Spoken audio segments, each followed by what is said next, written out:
that song is part autobiographical, but also I'm just speaking about all of my friends that I grew up with, people I've been in bands with. I've always hung out with people like that. It was very easy for me to write about that character because I can relate to them personally and with the people that I've been around. So yes, it's accurate because I didn't come from shit, very humble beginnings. Uh, in a small town, and me and a lot of my friends have a chip on our shoulder. So yes, very accurate.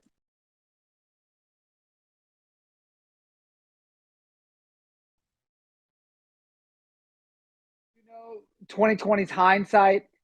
I hated where I grew up, and I hated my high school, and I hated what was popular. But all of that negativity, why I was drawn into punk rock and drawn into rock and roll and drawn into rebellion. And it's one of the things that made me anti establishment. Anything I could do to go against the norm where I grew up, I would do. Uh, if it was Christian, I was anti Christian. If everybody ate hot dogs, I was putting PETA pamphlets up. If everybody was listening to country music, I was listening to British anarcho punk. So to me, like I took it to the extreme, um, and that's probably a blessing because I was able to view the world through a completely different perspective.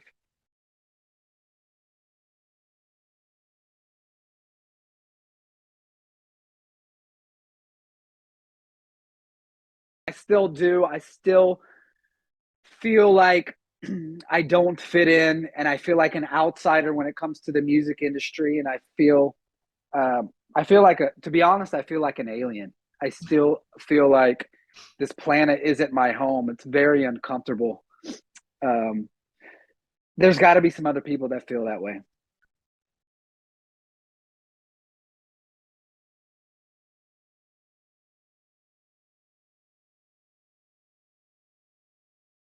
I don't know. I'm definitely not a role model by any means, but yeah, I don't have any fucking advice. I used to cope with a lot of drugs and alcohol um, to keep me kind of numb to it, and it wasn't sustainable.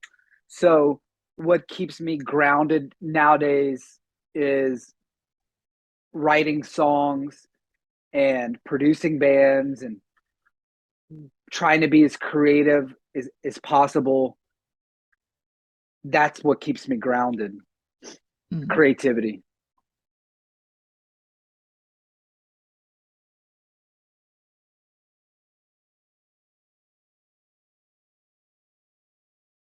I don't know. I mean,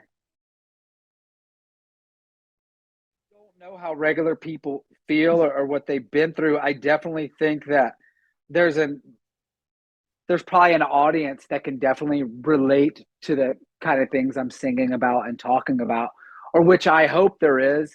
I didn't write the album hoping that a lot of people could relate to it. I was just trying to be true to myself and authentic when I was writing about it. And that's all you can do.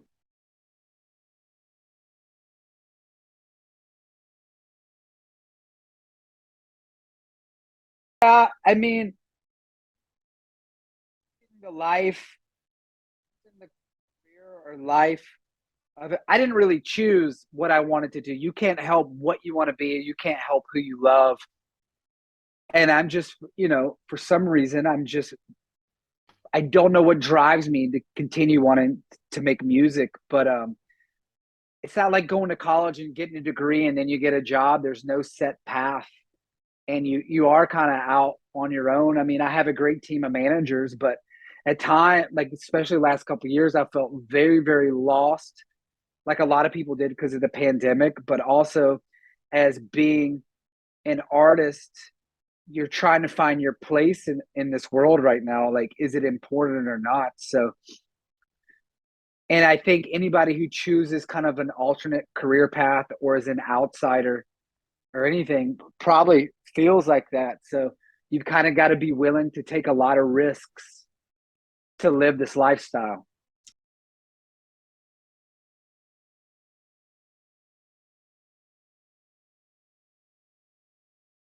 No, that's definitely metaphorical. You know, I have much of a crier. You know, when my dog died or when my best friend died recently and things like that. Yes, I cried, but to me, the blood, sweat, and tears is metaphorical. And metaphorically, I've cried a lot of tears, a lot.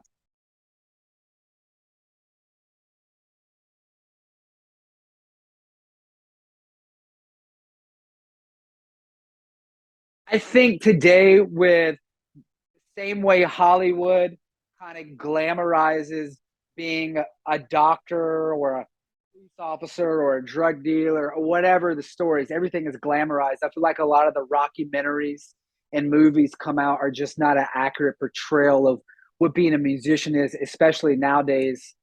Um, I'm not being negative. There's a lot of things that I'm super blessed for and wouldn't change it. But yeah, there are difficulties more than ever. I think being an artist, I don't think it's supposed to be easy though, because it kind of weeds out the lifers very quickly.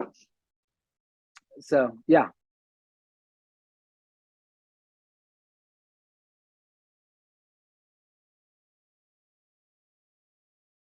I mean, to be completely honest, I have no fucking clue what drives me.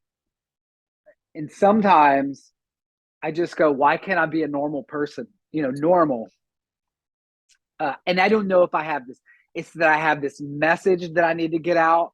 I don't know if um, at this point I'm just running on autopilot. It's really, really weird. But to me, it's almost to get this record out after I've been through so much the last couple years, just to get it out is a victory unto itself. Whether people like it or not or anything, just that it's came to reality is a victory. Um, so I'm happy about that.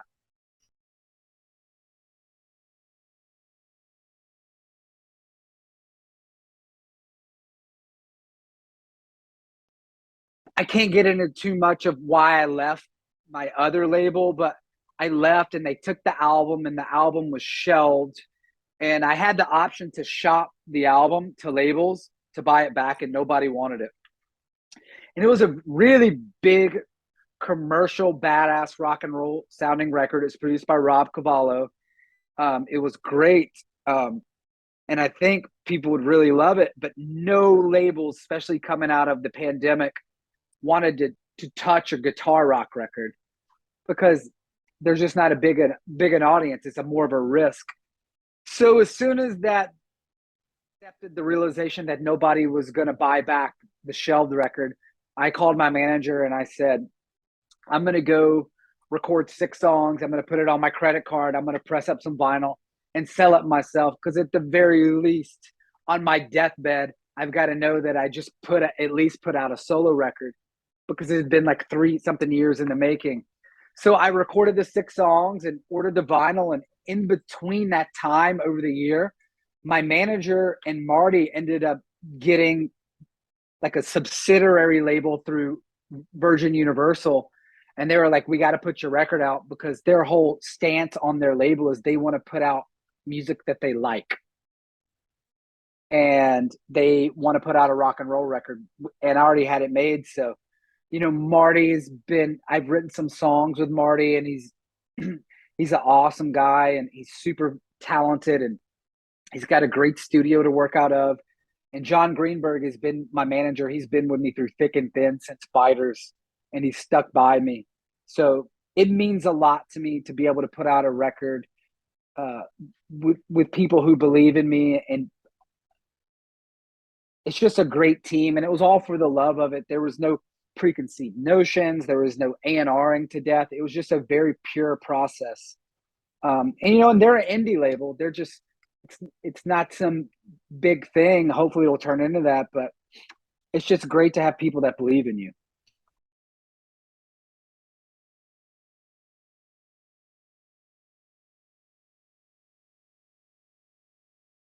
Um, I think it hasn't.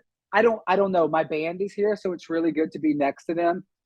I think that great about Nashville is there's so many talented songwriters and musicians and people who are really, really diehard musicians. It's just very inspiring to me to be around this element. So I enjoy it. And it's a beautiful city and it's super fun and there's studios and bands playing every night and there's a great rock and roll scene here. So it's just a healthy place to be for a musician.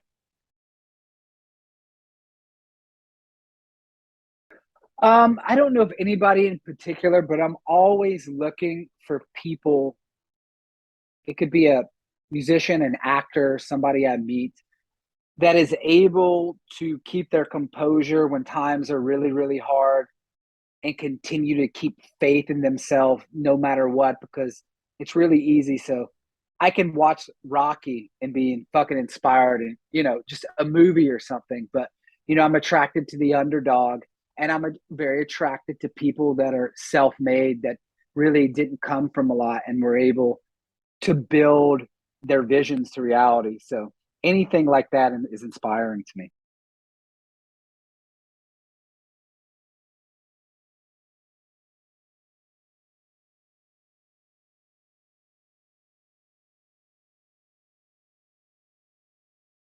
It's happened to me as well, but there's no proof that karma exists. But I believe there's some kind of divine intuition or intelligence. And I've watched it happen over and over again. It might take a year, it might take 5 years, it might take 20, but a lot of the times the truth is exposed. And that's the best way. You can't let it eat you up. You can't let grudges eat you up. It's just too much negative energy to hold on. And it's too much drama is unhealthy and it's just bad for your frequency as a human being. And as somebody who has been really trying to change his DNA and become his higher version of himself, I just had to start letting go the hate and the resentment and things and focus on me. And once I started doing that, I started noticing exactly what the lyric would say.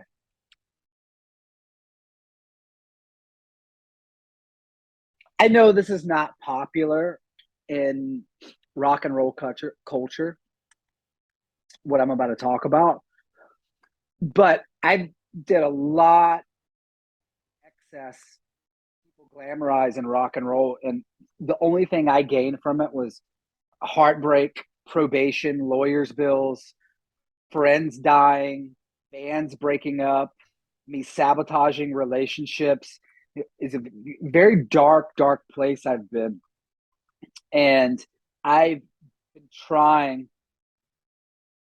to set myself on a path to try to really change who I am as a person. And I know it sounds cheesy, but I'm really, I did a lot of things to try to change who I am because I didn't like who I used to be.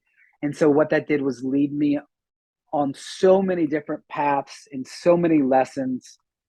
Um, Everything from holotropic breath work, meditation, countless books, you know, different exercises, a lot of yoga, really trying to get clear and healthy as possible. I did fasting. I mean, I was goddamn determined to be the person that I wanted to be. And I'm still a work in progress. And I just want to be in service to other people. And I want to be the best version for my friends and family. And I want to be a great songwriter and I want to be a good influence on people. And I wasn't. I was very in a very negative, dark place. So it's still a process. It's been a journey and I'm still learning. But yeah, I mean, it's the truth. Whether it's cool or not, it's the truth.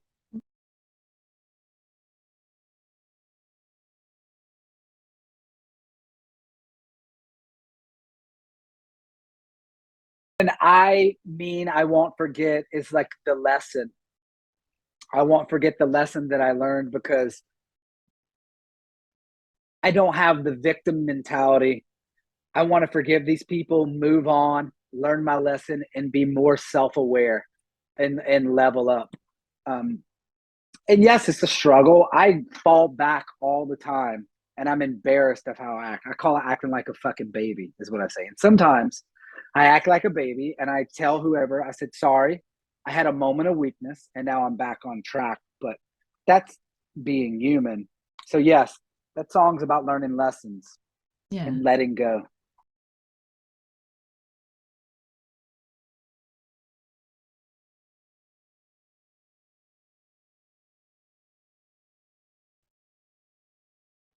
Really miss playing live so much. I've taken, I've played a little bit, but I haven't really been able to tour. And there's a big hole in me. So I can't wait to really start touring again in 2023. I wrote that song while I had flu from COVID, Uh, and I quarantined myself to the studio.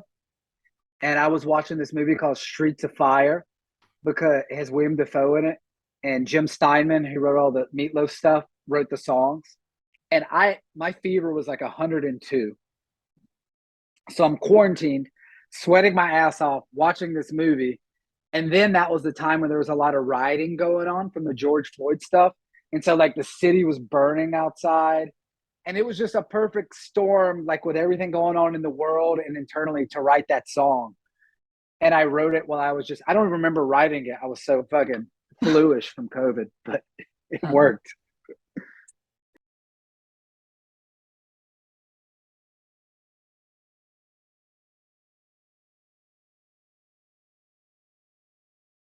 That's probably what keeps me driven is, yes, I have dreams. I have more than dreams. I feel like I have something to prove to myself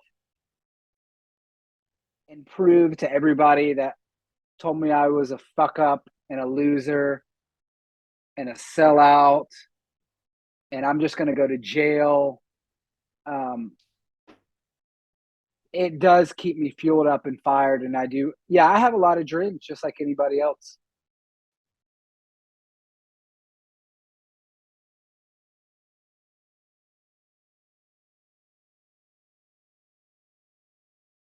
Yes, I, yeah, I don't know if I'll ever be content. I hope I will, but yes.